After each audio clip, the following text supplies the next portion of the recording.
Okay, it's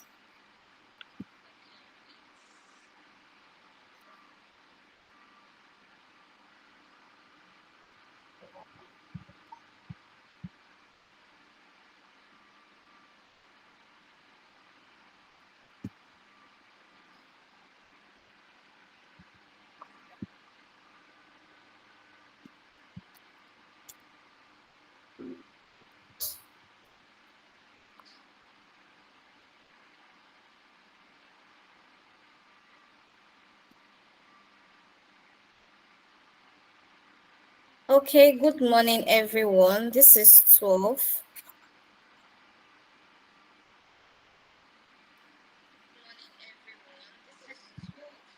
Please, can you all hear me? You can unmute to indicate. Yes, please. We can hear you. Yes, we can. Okay. Okay, thank you so much. So, good morning, everyone. Thank you so much for joining us today. My name is Precious Obiamumo, and I'm the digital community slash content manager at Kachifo Limited. A little background about us. Kachifo Limited is an independent publishing house based in Lagos, Nigeria. It was founded in 2004 by Muta Bakare, and we have four different imprints, which include Farafina Books for our literary books. We have Prestige Books for the self-publishing services, and then we have Farafina Educational, which is the reason why we are all here, for our educational titles. So that's textbooks and children literatures. So today we are going to be having a workshop on child abuse and neglect. We have a facilitator today, a gender-based violence specialist in the name of Busola Ojo-Oba, who is going to be taking us on a detailed workshop about everything regarding child abuse and neglect, how to, recognize the signs of child abuse and neglect, the strategies for supporting children who may be experiencing this in the classroom, in schools, and then the resources available for parents and educators to address these issues. So I'll welcome Miss Busola Ojo-Oba right now to take over this workshop. Thank you so much. Hi everyone. If you can hear me, can you give me a thumbs up?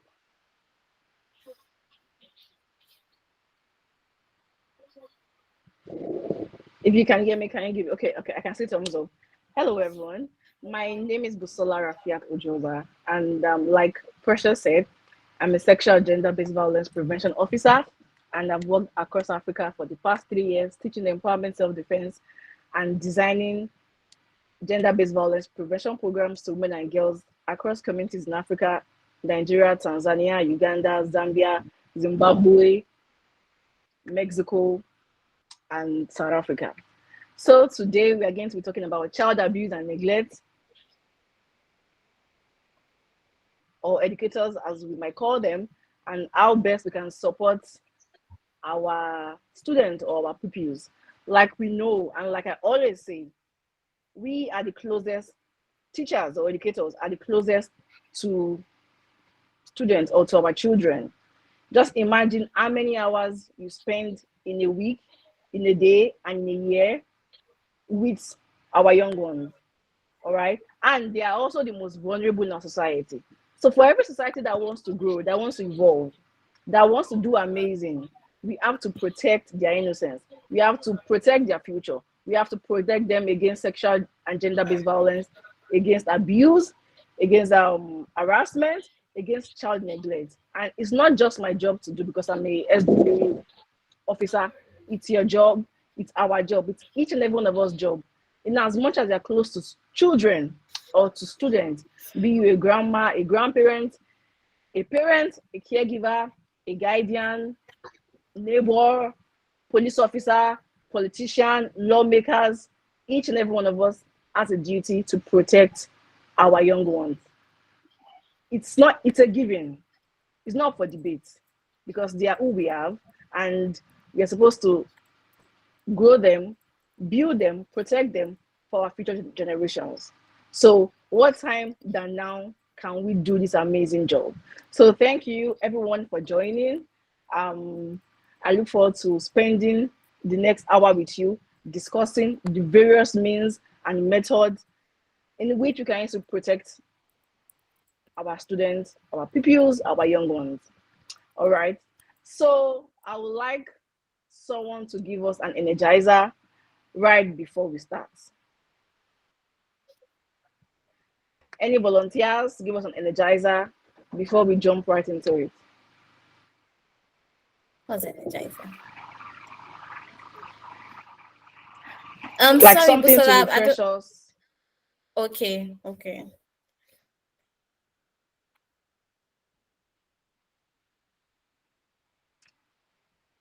Any volunteers?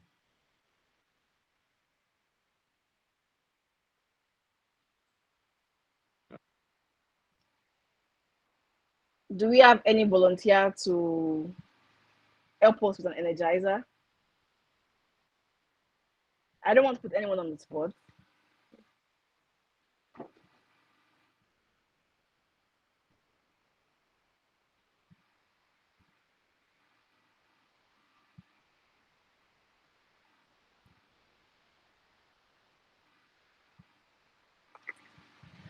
All right. So since we don't have a volunteer, I am going to take it upon myself to take us through an energizer. So since we've agreed that we all can hear me, I want us to stretch our hands forward in form of a ball. So we all know what a ball looks like, right? So let's stretch our hand forward in form of a ball. Can we do that? Are we doing that? So the energizer's name is I have a ball.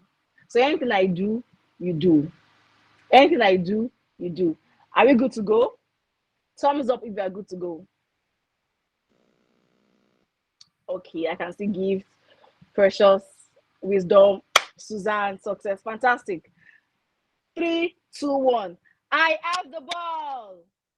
So you repeat after anything I say, repeat after me. So please unmute yourself so we can enjoy the energizer. Anything I say, you say after me. Are we together? So please unmute yourself. I have the ball. I have a ball. Where is my ball? Where is my ball? Where is my ball? My ball. Who took my ball? Oh my God. I put it here. I put it here. I put it I here. go over. I go over. I put it here. So the goal of this energizer is for us to put our ball anywhere I put my ball, and we are going to dance in the form of buboza. It's I think it's a Uganda language, and I learned that when I went to Uganda. Are we good?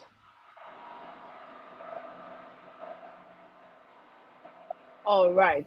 Yes, we are So good. we are going to jump right into today's presentation on child abuse and neglect.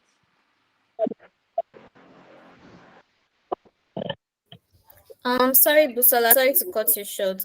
So please, if you have any questions for those who are raising their hands, because I can see some people raising their hands here, please just leave them in the chat room and we'll attend to you. Thank you. Okay. All right. So I want us to take, okay, good. Thank you, Precious. I want us to take a minute to reflect. So reflect on the kind of childhood you wanted and describe it in one word. You can put it in the chat because I can see all of what's happening in the chat. So take 1 minute to reflect on the kind of childhood you wanted and describe it in one word, just one word.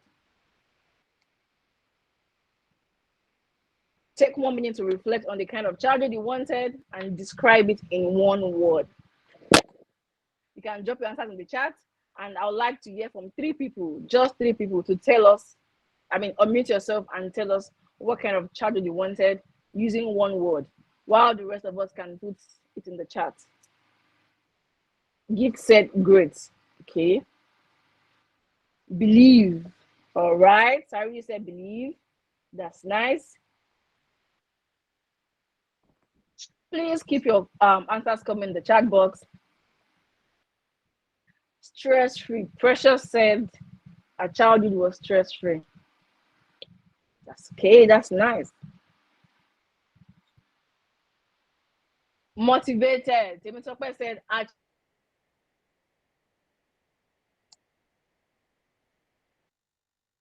keep it coming, keep it coming, keep it coming.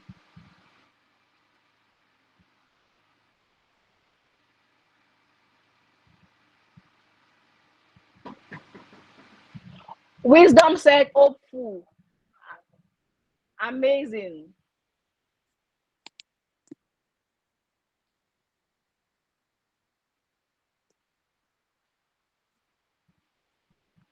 If you can see my screen, take 1 minute to reflect on the kind of childhood you wanted and describe it in one word. Take just 1 minute to reflect on the kind of childhood you wanted. Success said secured. I love that.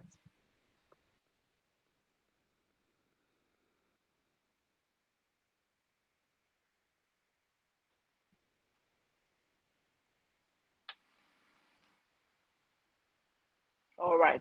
So Osuji Kelechi, please you can speak. Yes. Tell us in one word what kind of childhood you wanted and use one word to just describe it. Please go ahead.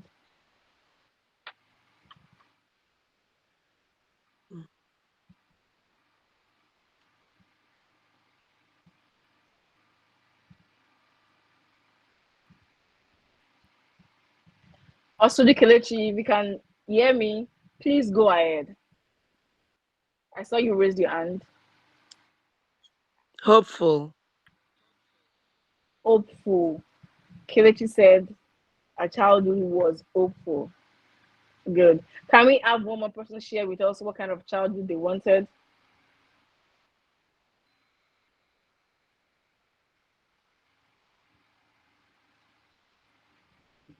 Can we have one person share with us what kind of childhood they wanted?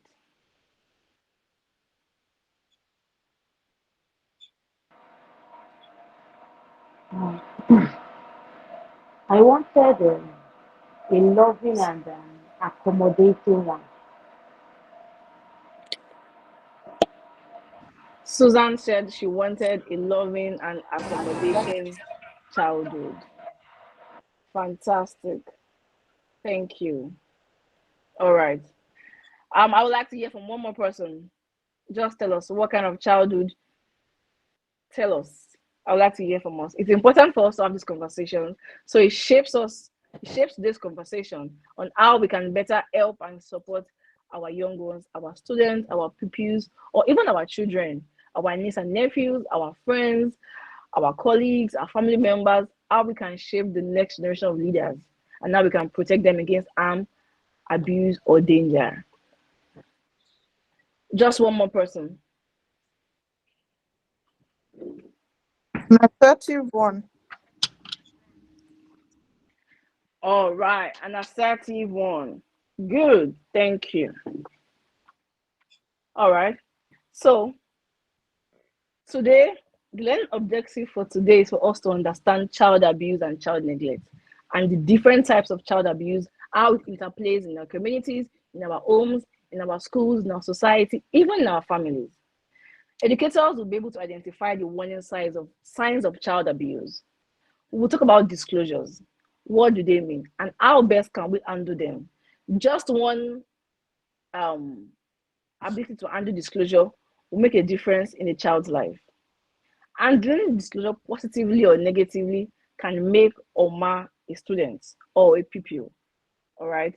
And teachers will be able to create safe space for their classes in their classes for their students. We are educators here, and some of us are not educators, maybe parents, maybe caregivers, guardians, aunties, uncles. Yes, we're all here to learn about child abuse, right? We're here to teach ourselves. Just so you're not an educator, I have access to children, but maybe not as much as you have access to children. So I'm here to learn from you as much as you're learning from me. So it's a two-way street. I won't just talk and talk and talk and talk like a broken record. I would like to hear from you. Unmute yourself, speak, ask questions, use the chat box. All right? Good.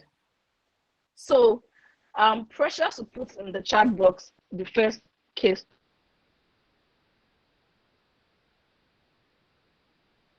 study.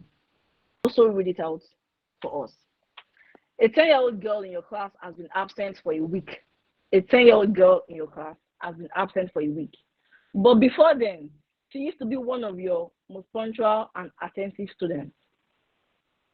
On making inquiries, you found out that her uncle has been beating her and molesting her. She told her mom, but her mom said, if you tell anyone, you're in trouble. So her mom kept beating her, and her mom did not believe her. So tell us, who is the perpetrator here? Who is the victim? And what kind of abuse was or is this student facing? Don't forget she's 10. She's 10 years old. She used to be very punctual, very attentive, and suddenly things were not as they were before. So tell us, who is the perpetrator? Who is the victim? And what kind of abuse was she experiencing? Don't also forget that her uncle was molesting her and he was beating her. All right. So I would like to hear from us. Someone please raise up your hand and unmute yourself. I can see Memunat Kuye. Okay, please unmute yourself and speak. Thank you.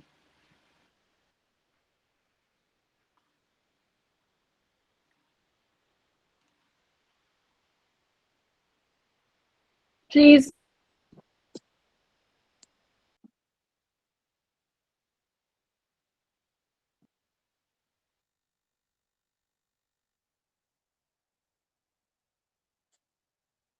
I can.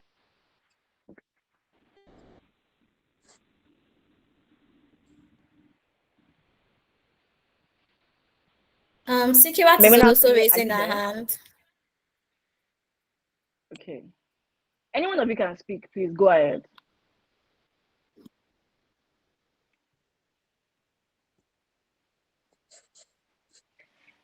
Any one of you can raise up your hand to speak. Sikirat, please, you have the floor. So, good afternoon, everyone. Good afternoon. Yeah. The perpetrator to me in this scenario is the mom that is not speaking up and supporting the child to speak out and report what has been happening to her. And the victim there is the child, actually. Then what types of abuse she's experiencing? Okay, that is a child molestation and child molestation and how would I call it? Okay, let me just stop at that child molestation and what can be done to help her. As a teacher, after reporting the scenario to me, I can step in to inform the school authority about what the child complained about. So from there, the mom will be the first person to be invited on the issue. Then if you are able to get in touch with the mom, able to convince her that what is actually happening to the child is not right. So and she understand it from her own perspective, then that's when we can now take a step further to invite the uncle. Thank you, Sikirat. Yes, yeah. I think I saw someone's hand up earlier. Please speak. Please use the mic. Susan, I saw your hand up, Susan. Good afternoon, everyone. Yeah, it's a case of physical and sexual abuse. The uncle is the perpetrator, while the mom is an accomplice, so someone that supports evil. And the way the first speaker said she will handle it, it's the same way I will handle it. But when it gets to the uncle stage, I'll have to involve the law, not just the school. It will not just end there. I'll involve the law. Thank you. All right, thank you so much, Suzanne. Thank you so much, Tikirat. So, Munirat said both of them are perpetrators, both the uncle and the mom. So we can say categorically, the mom, sorry, the uncle is the perpetrator, is the one that is molesting her and is the one that's eating her. The mom beating her, she's inflicting on her what they call physical violence. And I refuse her to believe her daughter makes her an enabler because she has a right, a duty, and a responsibility towards to report, to believe her child, to take this up and find justice for her child. All right. Thank you all so much for your submission. I saw the chat box. It was all well put together. So now let's talk about child abuse. What is child abuse? This is something that in our communities every day in, day out, we hear these cases every time. And you know, when something is so commonplace, we can say, well, maybe it's not important. But I'm here to tell you that it is very important. So child abuse can be defined as a form of violence, any form of violence, maltreatment that is directed to any child by an adult. So how do you define a child? How do you define an adult? In some countries, they will tell you that, I mean, every country's law differs. They can tell you that the status of a child starts from 14 downwards. Some will tell you 18 downwards. So any member of a community or a household from 18 downward is a child. And any form of violence or maltreatment that is directed towards this child is child abuse. All right? That is what we call what? Child abuse. In some countries, 16, some 18, some 14. So let's know the difference between a child and an adult. That a child has even passed the age of 18 does not also mean that we can subject them to abuse. No. So child abuse can include neglect. It could be physical, it could be verbal, it could be sexual, it could be emotional, it could be psychological.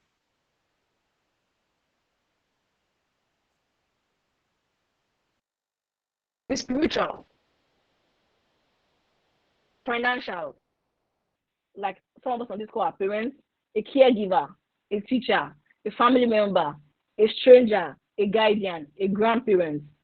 I can say I'm an adult in this situation. I'm also an adult because I'm over the age of 18. Suzanne is an adult, Sikirat is an adult, Kelvin is an adult, Blessing is an adult, Precious is an adult, Rihanna is an adult. All right. So physical abuse, what does it entail?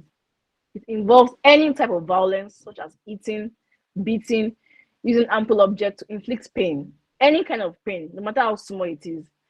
Basically, any type of physical violence that causes bodily damage to a child. Slapping a child. Oh, you're walking on the road with your child just falls down. Adults fall down. But the next thing you're doing is, can't you see? You just slap your child. Bah. If you fall down as an adult, you will not slap yourself. You probably be angry and say, and I didn't see that thing. Oh, I missed a step. But for children, we don't extend grace to them. We just eat them and eat them and eat them and eat them. Sometimes we are using bad words on them. We are cursing them. We are swearing for them. We are using negative words on them. We are throwing brooms, slippers, shaving off their head in anger, maltreating them.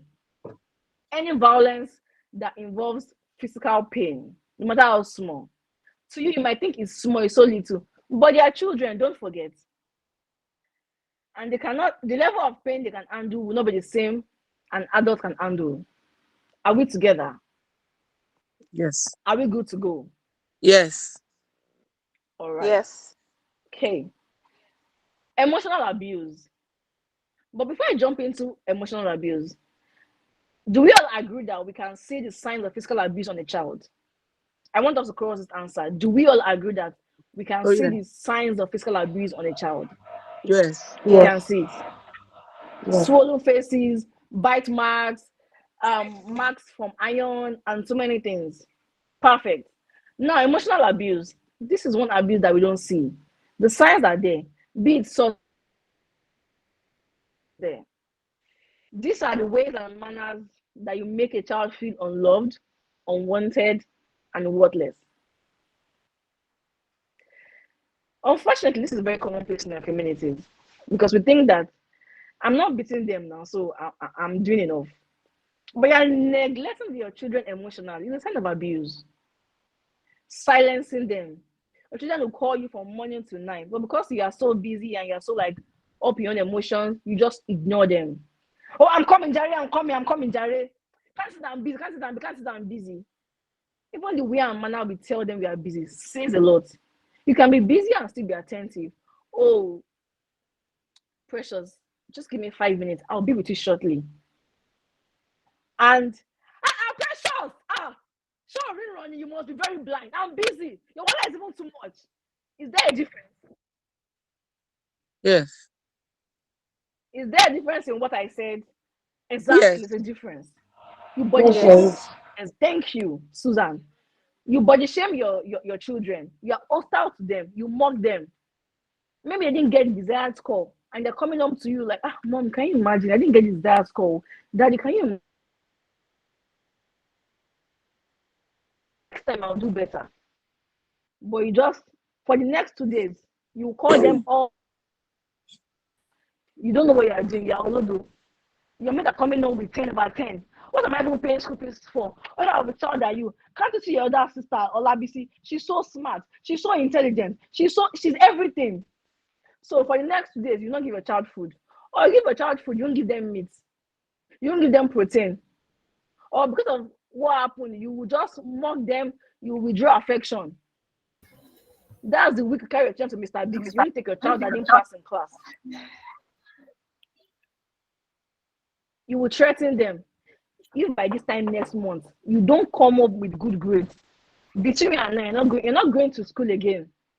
Or you tell them you won't take them out. Or you tell your family members during a gathering, hey Susan, how are your children? This my children. I don't even know what's wrong with them. Since I've been paying school fees, gift just shows does not even. She's only disappointing me every time. 10/20. See them now. Every time them will have 10/10, 20/20. I'm tired. This girl, she's disgracing me. Let me go just bumping for this Nigeria. What do I have to do? Yeah or no me? You will mock your child, you will bully them, you will threaten them in front of family members or friends, strangers, or even enemies, if you have any. That is not a good way to be emotionally present. That is not a good way to parent your children. That's not a good way for us to even behave in our classes because we're educators, all right? And some of us, not all students will give you a 10/10. Not all students give you 20/20. But the ones that are not giving you 20/20, what can you do to support them? How can you help them? These are part of the things you are doing. Your job does not end up just marking scripts, sharing syllabus, and you're going home. You have to give them all round emotionally, physically, mentally, psychologically, academically. Show up for your students the same way their parents are doing for them. It's a collective effort, not one I can do by myself. All of us, you, I, parents, caregivers, guardians, grandparents, uncles, aunties. All right. So for every time we silence our children, we body shame them, we are hostile to them, we mock them, we bully them, we threaten them, we withdraw affections or attention. It is a what? A form of emotional abuse. And does not end there. Different emotional abuse exists. Ignore your children for 2, 3, 4 days, not talking to them, keeping malice with your children. How does that solve the problem? Because there are 1,001 ways to address issues than being emotionally abusive. Are we together? Are we following? Yes. Yes, we are Yes. together. All right. Okay. Types, and then we have sexual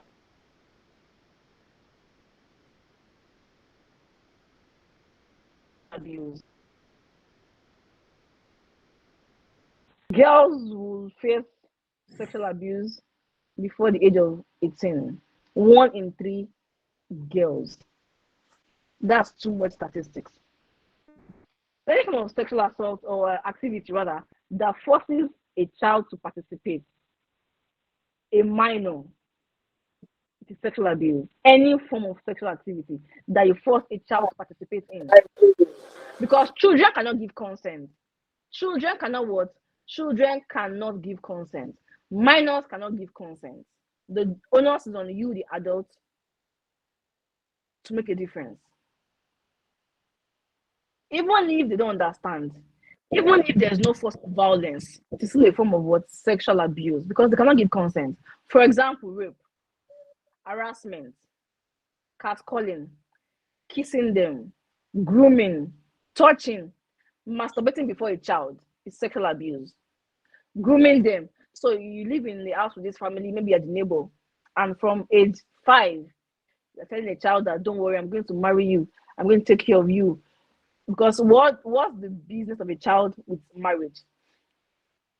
You are grooming them, exposing them to things you should not expose them to, forcing them to grow up when they're not supposed to grow up, touching them, touching their breasts, touching their butts, touching any part of their body inappropriately, flashing. So, for example, you just tell a child you stand before a child and you expose yourself. A child should not see the private part of an adult. You are doing that to a child. That's an example of flashing. You are exposing your private part to them. You are kissing them. You are masturbating. You are forcing yourself on them. That's rape. And I know that there's something that community that we hear every time: sexual abuse, and we say, "Oh, it's a family issue. The uncle has repented. Oh yeah, say sorry. The auntie has repented. Oh yeah, say sorry." Sorry does not negate the harm that has caused this child or this family, and sorry is not enough. This person or this group of people, they have to face the law. They have to go to jail. All right, you have robbed the child of their innocence. You have robbed them of their childhood. You have inflicted pain emotionally, physically, psychologically, mentally on them. Sorry is not enough. It's our duties as educators, parents, caregivers, not to cover up abuse. Speak up, say something. Abuse thrives in silence. And unfortunately, we have a culture of silence in our country or in our community. Instead of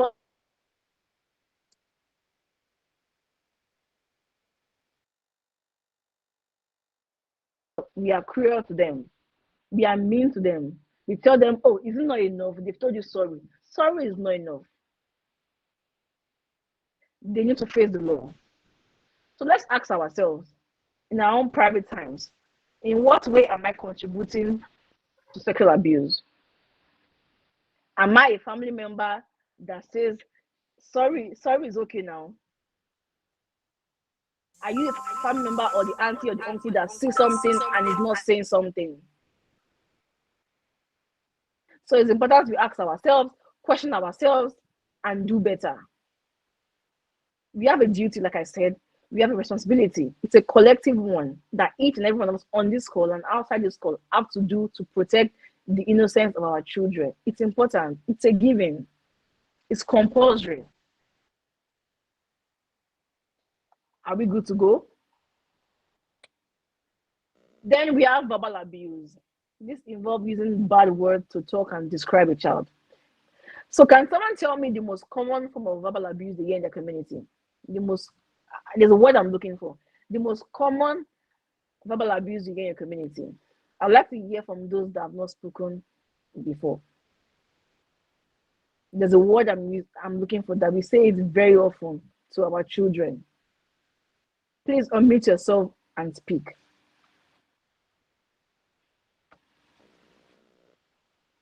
I'd like to hear from someone I've not heard from before. And we are over 40 on this call. So that means we have 40 voices that is standing against child abuse. That's excellent. So tell me the word you hear.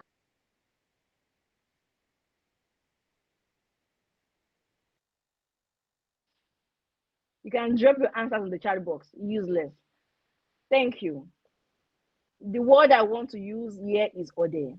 This word is used so commonly. It's like a national anthem. So much that is when someone says it to you, like they don't mean it. Ode. Yes. In what world is it okay for you to describe a child as Ode? Ode. You must be blind. You are very stupid. Are you crazy? What an ugly child.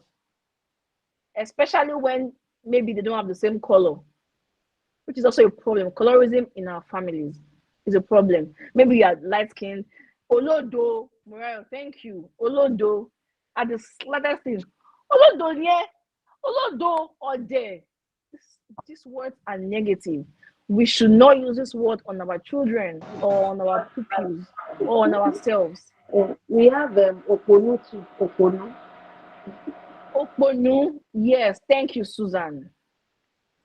You know, when someone calls you this word so often, you begin to internalize and believe it. You think nothing good will ever come out of you again. After all, they call me Ode. They call me idiot. They call me Olodo, stupid. Your child can make a single mistake. Are you that stupid? Are you daft? Another word. Are you daft? With so much vim. Are you daft? What a daft child. You are a useless child. You are a this child. What about we swap those words and call our children names that make them feel wanted, loved, and involved? Children will make mistakes. That's the role of children, to make mistakes. They're not perfect. Being says she's guilty of it. Thank you for admitting that you're guilty of it. But I hope that after this call, you can do better as a parent or as an educator. We all make mistakes. I do make mistakes. Agbaya. Yes, thank you. Agbaya food. Olodo, that, useless. Then you raise your voice at them. They're not in danger. Even when they're in danger, ensure your voice is at normal level, not shouting.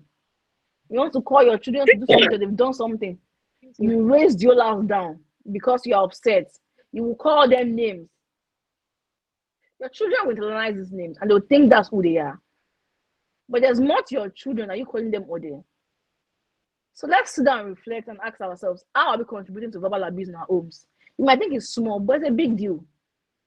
Your children will go on to abuse other people's children in their classes. So when the report card comes back home, you say, hey, you can't. Where are you hearing these bad words from? Mommy, look inside. Daddy, look inside. It's from you. Because if you call your child or they're 247, useless, when they are in school and they cannot resolve conflict amongst themselves, they'll use those words. Give me my pencil, you fool. Give me my barrel, you useless child. Give me my pencil. Okay.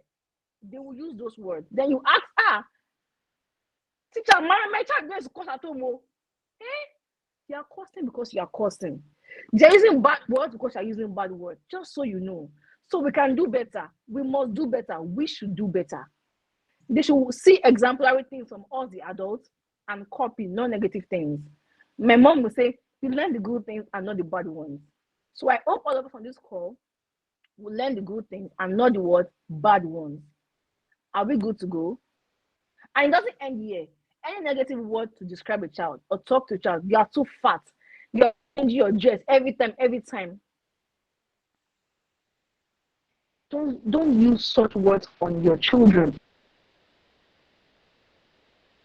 They are demeaning. Are we together? Yes. Are we together? Yes. Yeah. Okay. All right. So Yes, we are together. I would like for us to, we'll go in groups now. So I would like for us to tell me the different signs of abuse you can see in a child. As educators, right? You see them every time. You spend time with them. So if a child is being physically abused, there are signs you can see. Either being verbally abused, there are signs you can see. Either being emotionally abused or sexually abused, there are signs you can see. So tell me what signs you think that when you spot on a child, you can know that there's something wrong in the home front or somewhere, maybe they're living in the community. Because the signs are there, subtly or loudly. The signs are always there. Are we together? So I'd like to hear from 5 people. Tell me what signs you can see physically, emotionally, sexually, and verbally on your students that you know that yes, something is wrong. Wisdom, yes, go for it. Wisdom, I see your hand, go for it.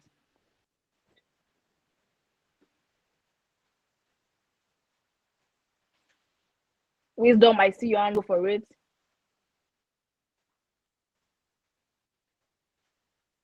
Wisdom, I see your hand, go for it. Can you hear me? Can you hear me? Clap one, go for it. Hello, can you hear me? Can anyone hear me, please? Yeah. Yes, Yes. yes, Okay. perfect. I can hear you. Okay. We can Obiyo can hear you. Thank you, Wisdom. Okay. So I said one sign I usually see, for example, a child that is always jovial and happy, you would see is some kind of withdrawal. They all of a sudden, the child that's being abused one way or the other tend to withdraw and close up and always to themselves. Thank you. Always Yeah. moody. Yes, they're always moody. Thank you, Wisdom. Thank you, Wisdom. Thank you, Wisdom. All right, Joy, I see your hand. Joy Idemudia. Yes, please go for it. Wisdom has told us about signs of sexual abuse. So, So, Joy, tell us can signs you of hear me, physical please? abuse. Yes. Perfect. I can hear Can you, you hear me, Joy. please? Okay. Another one I Yes. see, especially in children that are physically abused, as in beating, they themselves become very, very aggressive to others. They look for people to bully because they themselves are being bullied.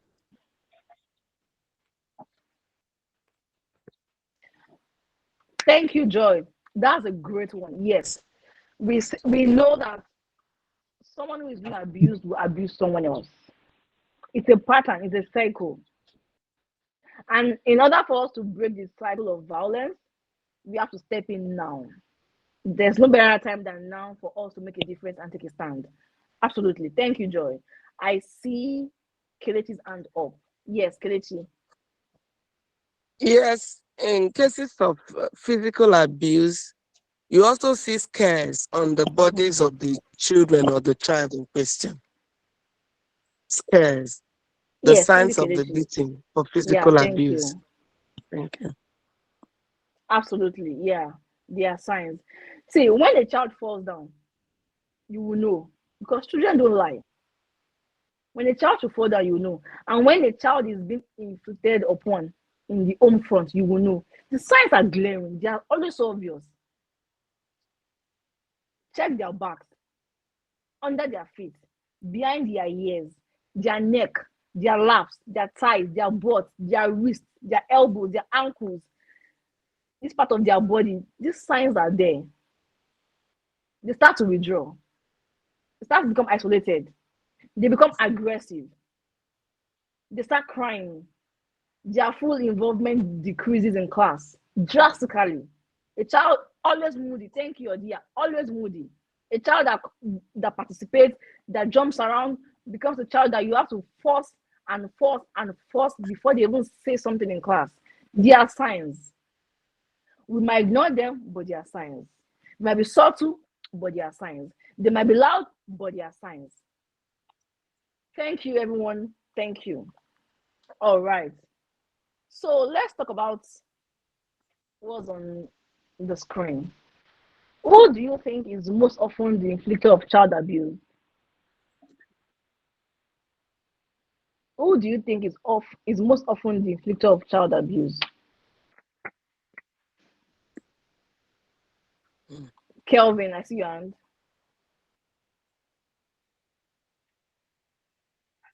Kelvin, I see your hand. Go for it.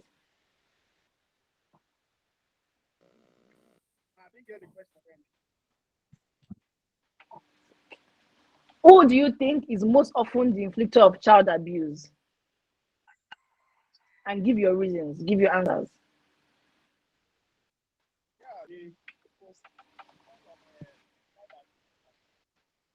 I'm struggling to hear you, Kelvin.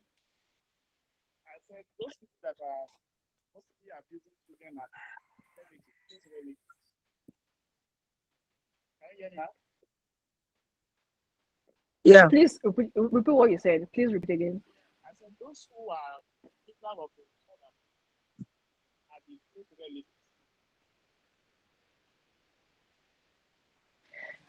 Kelvin, use your chat box. I'm struggling to hear you. Please use your chat box. Fatima said someone close to them. Yes. A stranger might abuse your child, but it's not likely. But those closest to them, the parents, the father or the mom, the uncle, the brother, their siblings abuse. That's familiar abuse. So a brother can abuse a sister, sister can abuse a brother, uncles, aunties, gate men, help, security, teachers, the drivers, the grandparents, the parents themselves, someone close to the family, they are usually the perpetrators. All right, because they know them, they've seen them, they've spent time with them. Now, let me ask, do you think a form of child abuse is lesser than the other? Do you think that a form of child abuse is lesser than the other?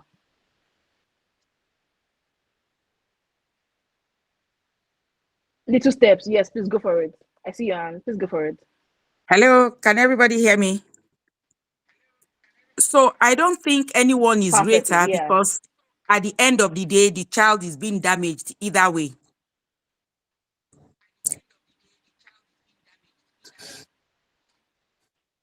Hello? All right, yes. Yeah, I can hear you. Thank you. I heard you perfectly. And I think we Yeah. all heard what Little Step said. There's no child abuse that is lesser. Some people can say, hey, she be he didn't rape her, he just beat her. She be he didn't beat her, he just raped him. There's no child abuse that is smaller. There is no child abuse that is smaller or lesser than no. All right. Let's take that into consideration. So, why is it important that we report a case of child abuse? Why do you think it's important that when we see something, we say something? Why is it important that when we see a case of child abuse, we report it immediately? Why do you think it's important? Why do we think it is important that when we see something, someone said to help the child? Fatima, thank you, to help the child. Yes. To protect the child and prevent it from reoccurring again. Awesome. Thank you, Memunat. Yes. To protect the innocence of children, to seek help for them, to give them the best opportunity to heal. All right. Trauma is trauma. To prevent further damage, for others to be aware. Thank you, Odia. Thank you, Temitope. Yes, for others to be aware. Because some people don't think it's a problem, but it is a problem. They think it's one of those. It's not one of those. Right under our noses, our children are being abused. No, we have to stop the violence. We have to end it. It has to end with you and end with me. To protect the family unit from collapsing. Fantastic. To bring the abusers to book. Yes. We all have duties. All right. We have to report cases of child abuse. So it stops there. We want the violence to end with you. We want the violence to end with me. We want the violence to end with each and every one of us on this call. So we have to report. It's not a case of maybe, what if you are protecting. No, you have a duty to protect the child first. That's the first step. All right. So someone close to your child can to nip it in the bud, early intervention. Thank you, Little Steps. A family member or someone familiar to your child is most likely going to abuse your child. Secondly, no form of child abuse is lesser than the other. No, be it mental, emotionally, physically, no. It's important that we report a case of child abuse for all the reasons that we just mentioned, both in the chat and on this call. Are we together? Yes. Is this something we can do? Because I know that we might be thinking that, how do I report my husband? I'm a social worker. I've worked in the prison systems before. How do I report my husband? You're not doing your child a favor, neither are you doing yourself a favor. Because the point is, you are not safe. Thousands of girls and children out there are not safe. The shame should go to the abuser. The blame should go to them. The punishment should go to them. And protect the victim, protect the survivor, find help for them, support them, care for them, journey with them towards healing, be there for them, seek help for them. There are services available for us to help our children. Is this something that we can do? It's something that we must do. So we have to actively ask ourselves, in what way am I perpetrating child abuse or child violence, sexual violence, emotional violence, physical violence? By not using negative words, by believing your children do not lie. I'm a social worker, take that from me, take it to the bank. Children do not lie. Believe your children. The first step is believing the victims. Believe them. Oh, your baby comes tell you, hey, mommy, someone touched me on my butt. Don't say, they're just playing with you, Jerry. Say, stop it, stop it. So what will stop it, stop it? What will you do? Take actions, take steps. You know what happens in the marketplace when someone steals something? That people will be shouting, hey, somebody help. That's the kind of attention you should draw to anyone that abuses your child. Maybe you heard it in time past or you're hearing it currently. Raise alarm, use your voice. Don't say, Uncle Kevin, I'm warning you. Uncle Kevin, I'm warning you. I don't want trouble with this compound. I'm minding my business. So you can do more. You should do more. You must do more. You are sending a message that to the abuser that they can try it next time. It emboldens them. They'll not further hide and commit more harm and more crime. But when we use all our voices, either way, the consequences. Actual consequences. So anyone who assaults a child should face the law. Anyone who assaults a child should face the law. And we all have roles to play. Are we together? This is something that we can do. We can also be better advocates for children.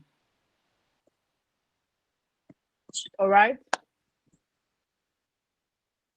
Okay, now let's talk about child neglect. This is very common in our communities and it interplays with child abuse.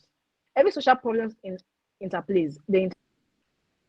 So this is when a parent or a caregiver constantly, the word here is constantly, a parent or a caregiver, another keyword, fails to meet the basic physical, psychological, mental, emotional needs of a child that can stunt their growth and development. Can someone give me an example of child neglect?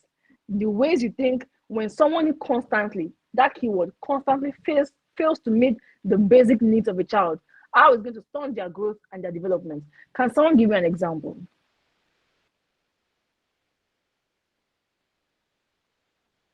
Can someone give me an example of how child neglect plays in the development and growth of a child?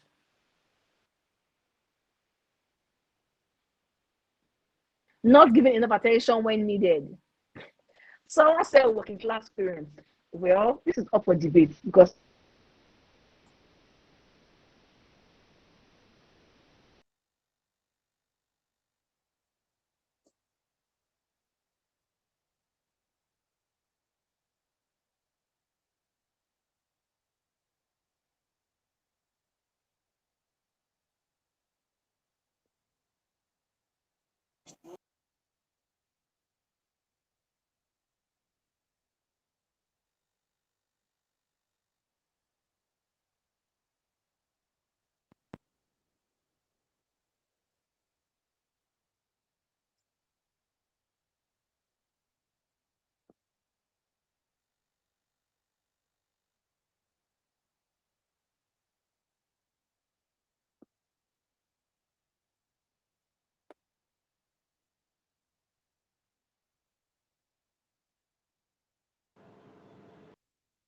friends, because after all, they are babies. You give your children quarter of a meat, you not eat 4 meat in the pot. Children need protein.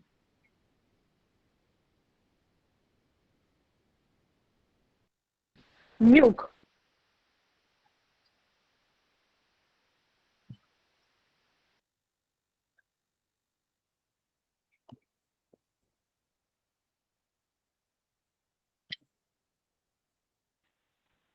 But we should not constantly starve them of good food, of attention. Every weekend, you are dumping your children somewhere. Not even someone that they can spend time with. You don't even care. You don't even care. You're just dumping them because, after all, you also have your own problems. Thank you, Timmy Talk. Wanting children to do things on their own when they've not gotten to that stage. Telling a child of 2 to wash plates or to wash clothes. Is there How will a child of 2 wash plate or wash clothes? Sending them to market to go and buy something for you. Even you, when in the market, you see how those people act. I'm not selling, no, I'm not selling. Letting them roam the streets unaccompanied. Imagine sending a child of 4 to Mushi market. Physically, you're not there. Psychologically, mentally, you're not there. They are stunting the growth and development of your children. It involves failure to provide clothing, food, shelter, medical care. Your child is sick. They are saying, don't worry, just keep drinking water. I'll give them paracetamol just once. Mommy, my stomach is paining me. Mommy, I have headache. Children will fall sick. They are going, they are building their immune system. Mommy, my stomach is paining me. Mommy, I have headache. Mommy, my shoulder. Mommy, my back. Mommy, my leg. Is it only you? Every time. Take paracetamol. You say, I'm going. Even when you're in the house with them, you don't even care. Leaving a child in dangerous situation or putting them in harm's way. Sending them unaccompanied to go to places that children should not be there. Taking a child of 4 to the club. Smoking before a child. Exposing yourself to them. Emotionally dumping on children. Excluding them from participating in child appropriate events. Take them to playground, take them to your cousins where they have children so they can learn from them. Buy them age appropriate toys, age appropriate books. Play with your children. Be there for them. Be present in their lives. Be involved. Actively parent your children. Refusing to enroll them in schools. A child of 5, not in school. I know that poverty plays a big factor in this, but refusing to enroll them or look for means for them to be in school is child neglect. Exposure to drugs and behaviors. You are giving your children drugs.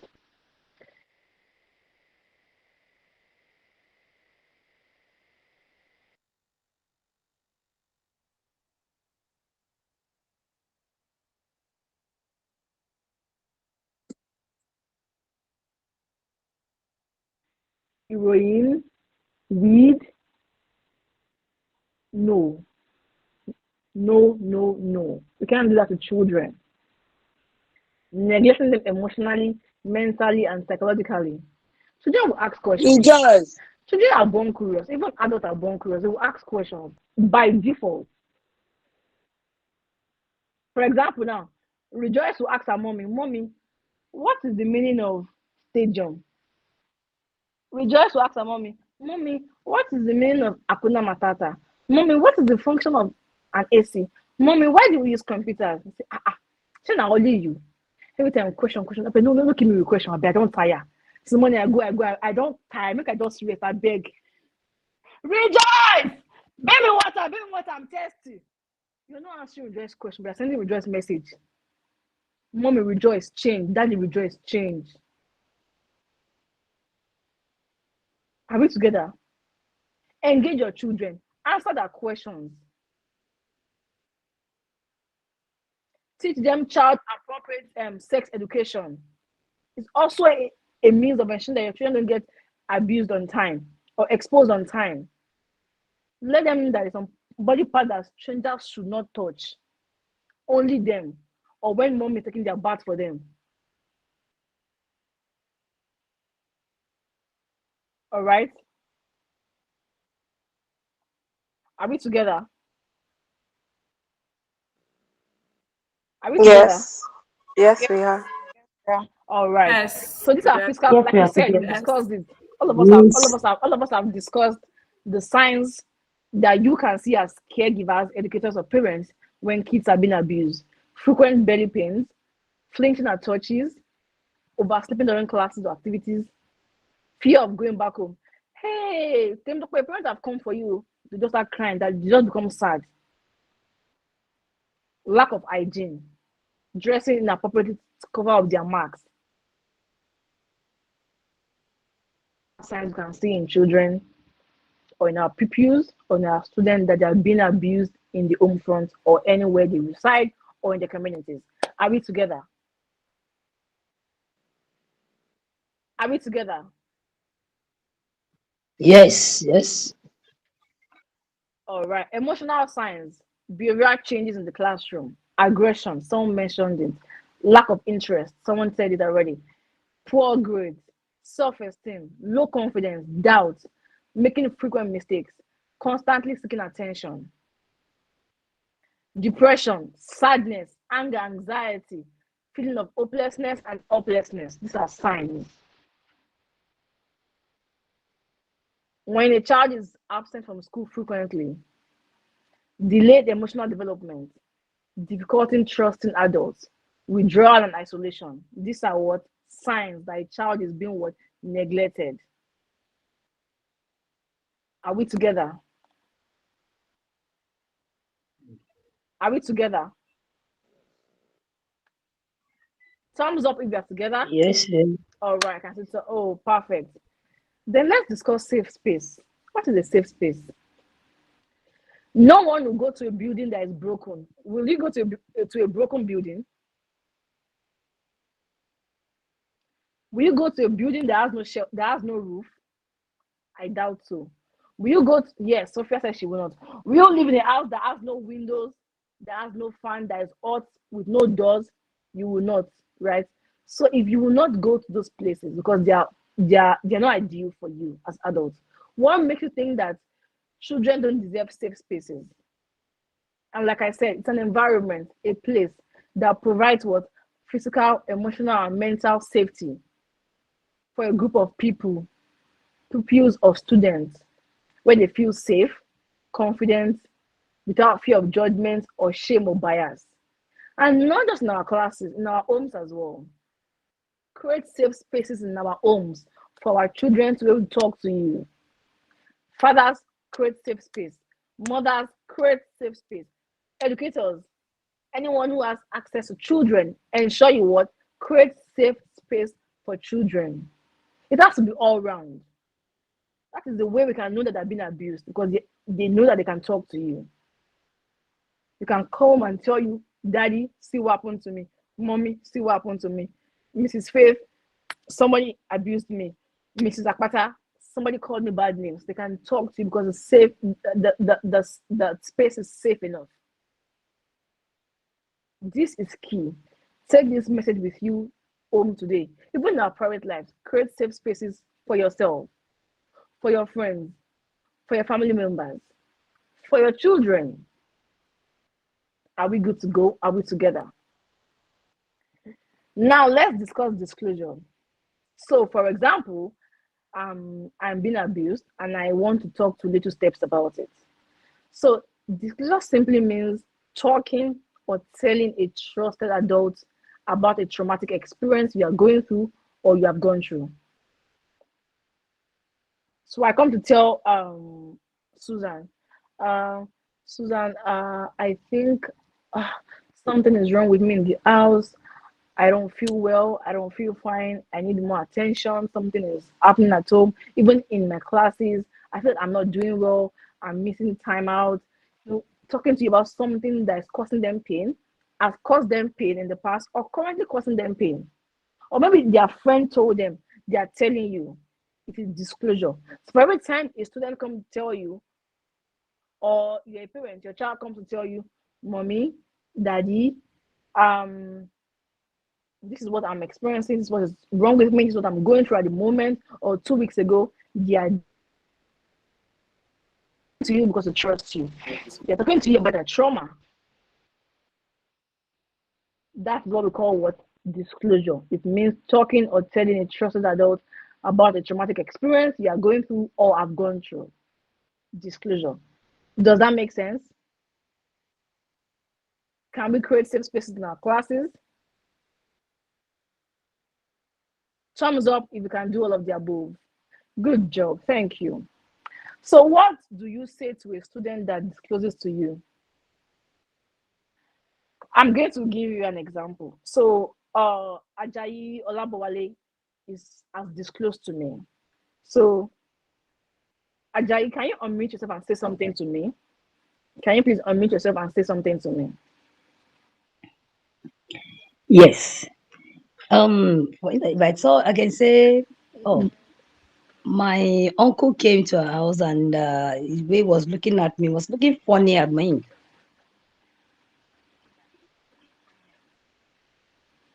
Yeah. So when what she does did, she has disclosed to me. So how do I respond?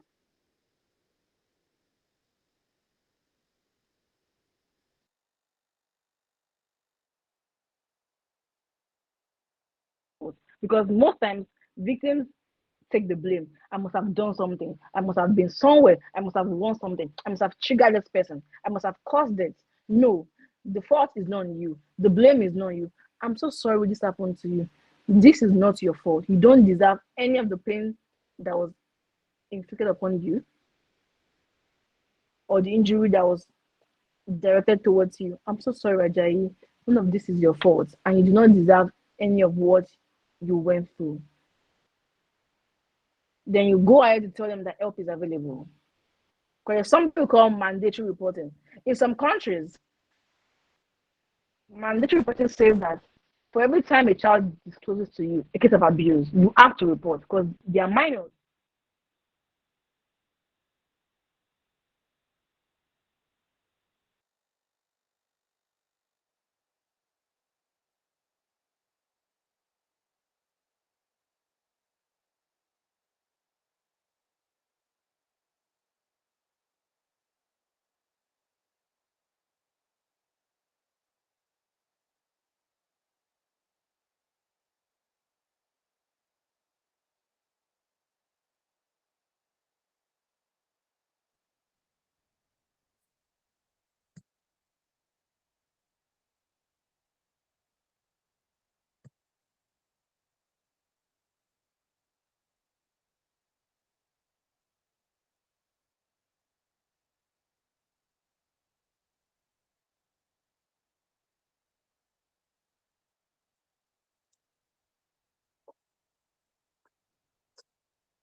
I can't hear you. Are you muted?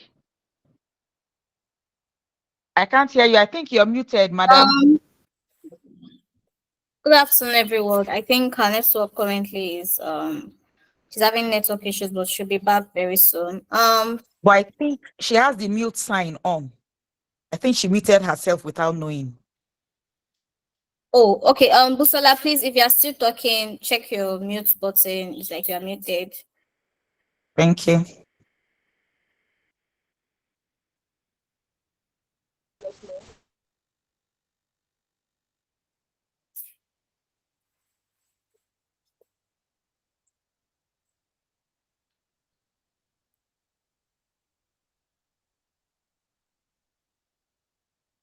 I think she has left the call now. Okay, so while we wait She's for still her, in the meeting. She's let me still in the check. meeting. She's lost. She doesn't know. She's still speaking. Please let's all hold on while I check. Okay. All right.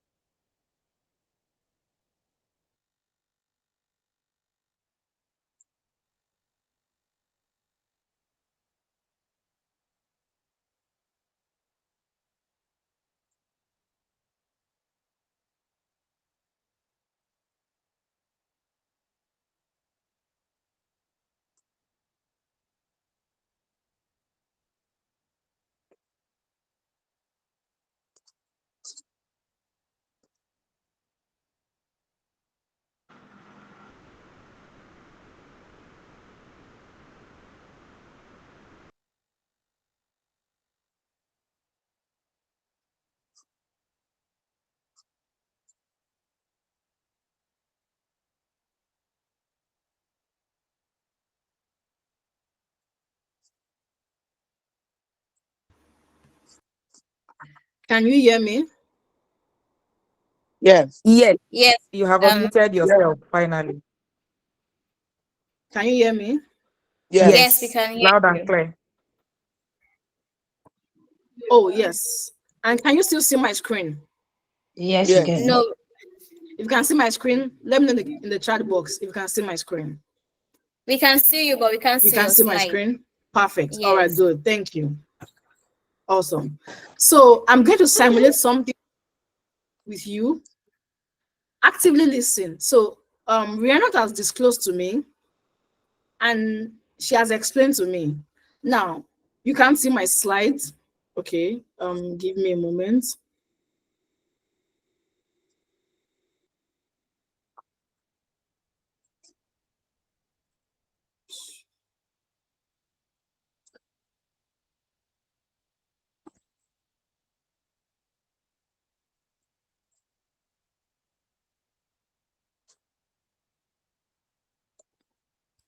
Just give me a moment. Let me fix my slide.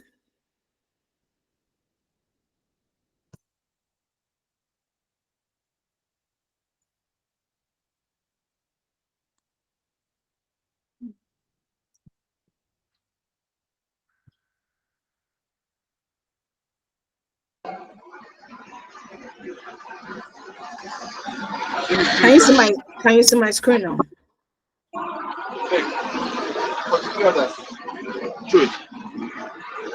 Can you see my screen now?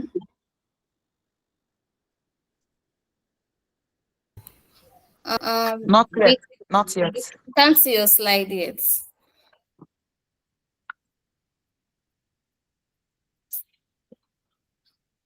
I can see your screen here.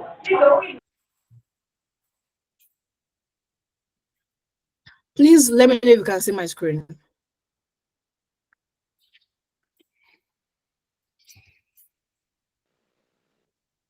We can see you, but we can't see the slide. I can hear you. I can see you, but I can't see your slides. We Precious, can hear can you you, hear we me? can Can you see my see you, but screen? we can't see your slides.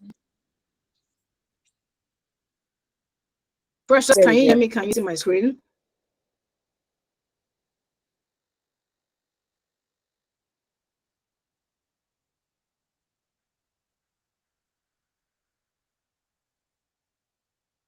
You can see me, but not my screen. Okay. You Not can your hear slide. us. I can't hear anyone. So if you can hear me, please let me know. You can see me. All right. I can see you. I can hear you, but I can't see your slide. You can hear me. Oh, perfect. Oh, you can see me. Good. Thank you.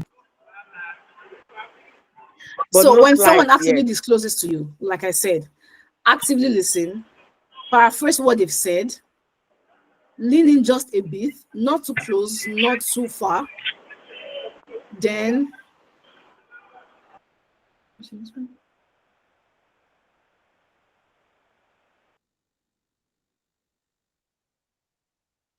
not too close, not too far.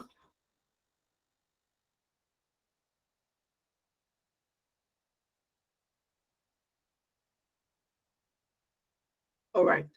Not too close, not too far. Squarely face the person. I apologize for that. And lean in a bit. Positive body language and postures. So, for example, someone on this call just disclosed to me, if I'm squeezing my face, I'm frowning my face, do you think that my students want to talk to me again and again and again? Do you think so? No, no, they will not. Do you They think will so? not. No, They they will wouldn't want to not. talk to No. you. No one will want No. to talk to me over and over again. So, how do you paraphrase something? We don't want them talking about that trauma over and over and over again. So, someone has said something to you. Oh, Ajayi, if I hear you correctly, you said your uncle that lives with you has been abusing you for the past 2 years and it's causing you pain. You're able to sleep well at night and you are losing focus and attention in class. Is that what you said? Then she says yes. That is an example of how to paraphrase. Not that you repeat everything she said word for word, back to back. No. Keep calm. Joy is disclosing to you, and and your teacher just calls you, say, "Hello, I don't know. It's every time this Joy. Every time she always get problem. She's just calling me, calling me, calling me. I'm even tired of her matter. Joy, wait, I'm coming. Wait for me, I'm coming. And she told me the uncle is abusing her. Can you imagine? How is uncle safe now? Wow. Yeah, no, may they come now, no. Give me just 2 minutes. Does that make sense? Do you think this child will be able to disclose to you another time? No, because your body language, you're not being empathetic, you're not listening, and your body language says otherwise. Leaning, not like you're gonna be like, eh? In your house, you don't mean it. God will punish God will punish that person.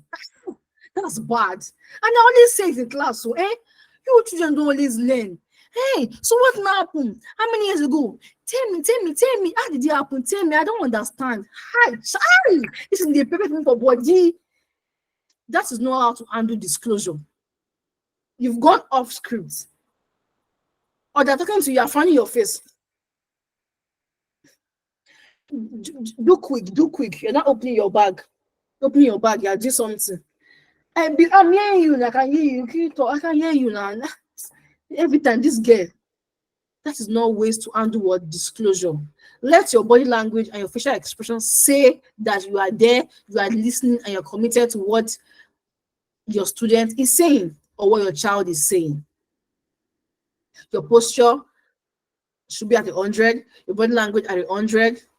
Paraphrase, face the person squarely and lean in a bit, not too much, not too far. Can we do that?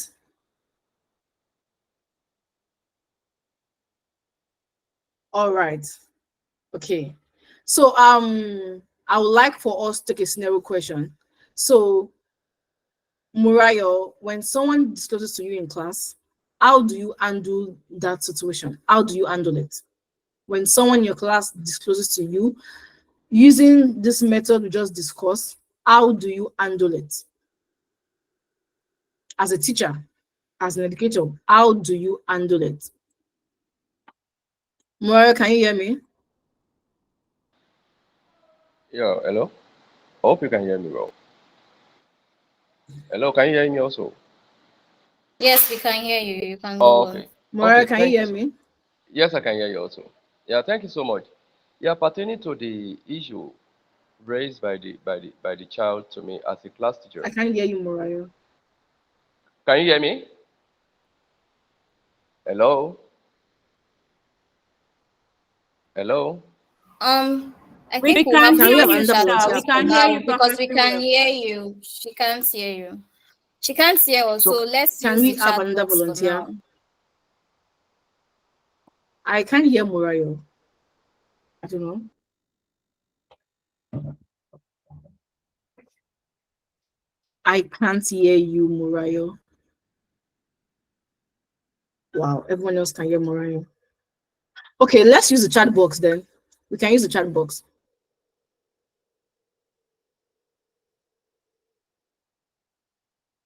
We can use the chat box. Mario, please keep your questions in the chat box. It's fine. Or keep your answers rather in the chat box.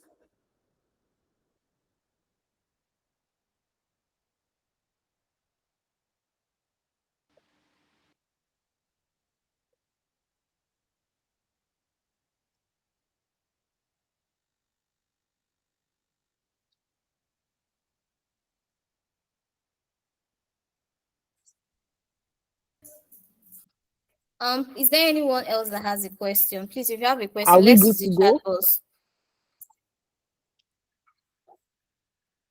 Are Are we we good good to to go? go?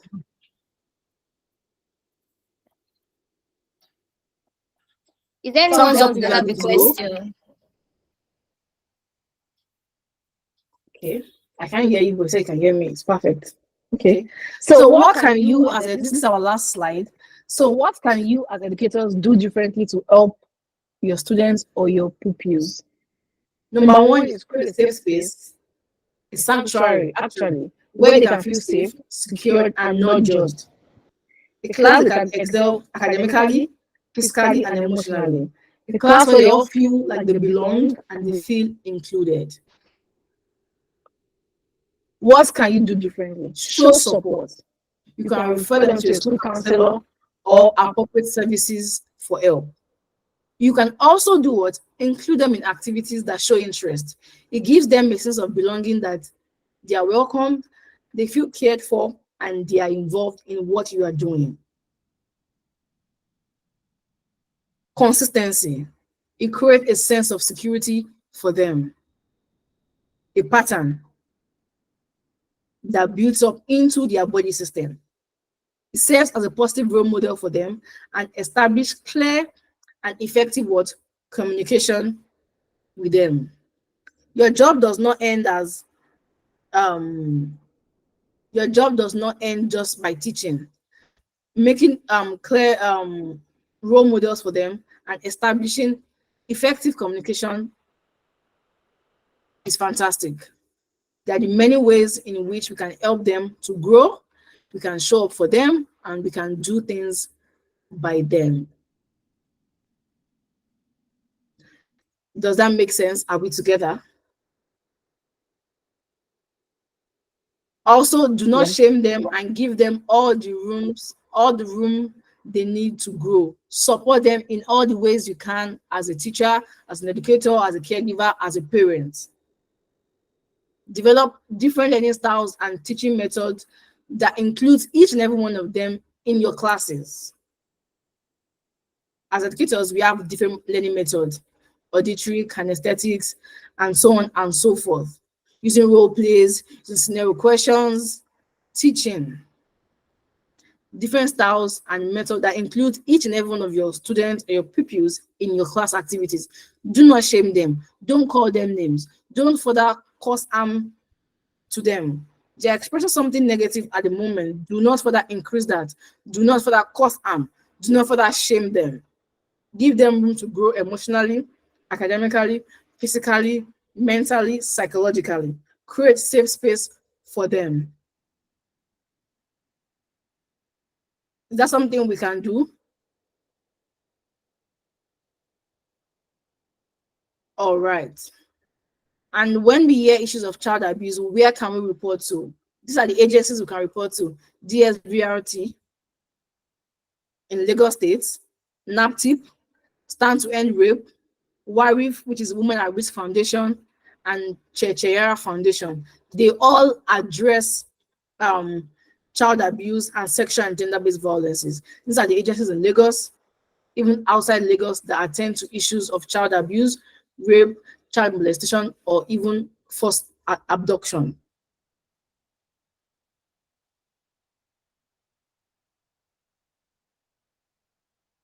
Are we together? So all right. So I think we've covered ground: child neglect, child abuse, safe spaces, disclosures, agencies to report to, and ways and manners we can create a more safe environment for our students, our pupils, to disclose to us, how we can handle disclosures, and how we can be better educators and parents. So I think we've come to the end of today's workshop. If there was more time, we'll have done a little breathing exercise, because I'm aware that this is a very heavy topic and we might feel triggered or activated in some ways. So do we have any question? Do you have any question for me?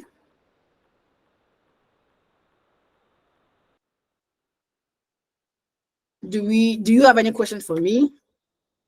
Joe, I see your hands. Please go ahead and speak.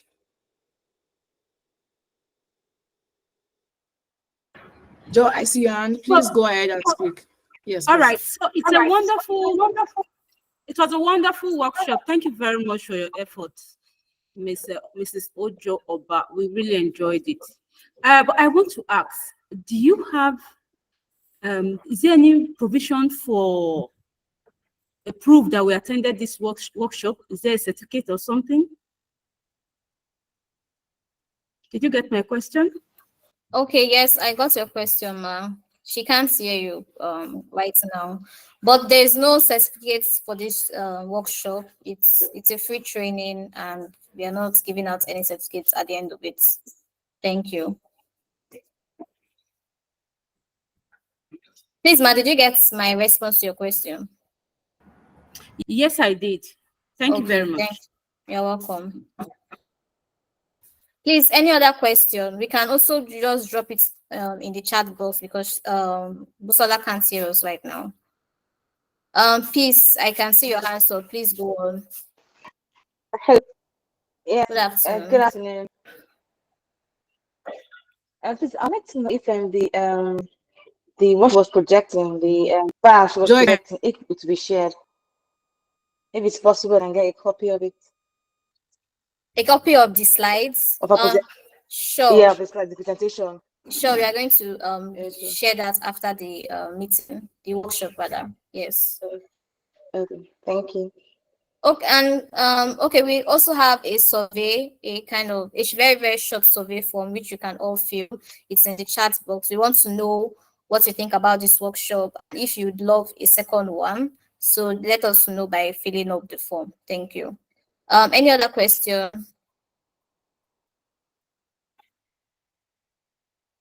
So this is 1:36 p.m. We'd love to round this up by 1:30 p.m. So that we don't take too much of your time. So do we still have any other questions for me or for Ms. Busola?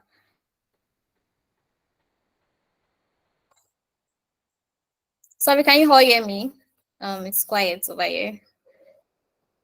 Yes, we can hear you. yes, we can hear you. Yes, I Okay, can okay, hear that's you. fine. So no questions then. Yes. It's quite unfortunate that Ms. Busola can't hear us right now, but I'm sure she has delivered and really spoken to us on the strategies that we would use, and then the people we can reach out to when we come across cases of child abuse. I really hope we all learn the thing or two from this. And just a quick question before I end this workshop. Do we want a part two? Do we want another section for this?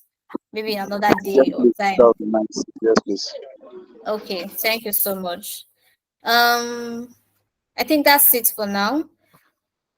So thank you all so very much for joining us. We are going to share, like we promised, the slides of the seminar and also a link to our short survey form. Please fill it up. And yeah, thank you so much all for joining. Have a nice day. Bye, everyone. Thank you. Thank you. Thank Please, you. how do we get Bye. the Bye. slides? Thank you very much. Thank you. Um, The Bye. slides. if you Please, how do we registered, get it we live? have your if you registered, we have your email addresses. So that means we will send it to your email inbox. All right. Okay. Okay, What that's if Yes. we didn't register? What if we didn't register? If you didn't register, you can just follow us at FarafinaEdu and join our community. We have a WhatsApp At community where? for educators. FarafinaEdu. FarafinaEdu. Okay. I'll All drop right. it Please in the chat kindly box drop that in now. the chat box. Thank you. Okay. So just follow us at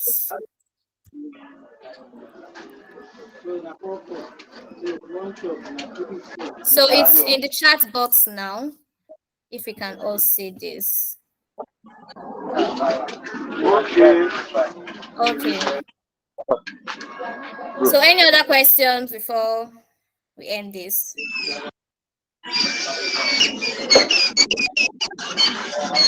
Hello? Hello? Hello, good day. Please, I have a question, please.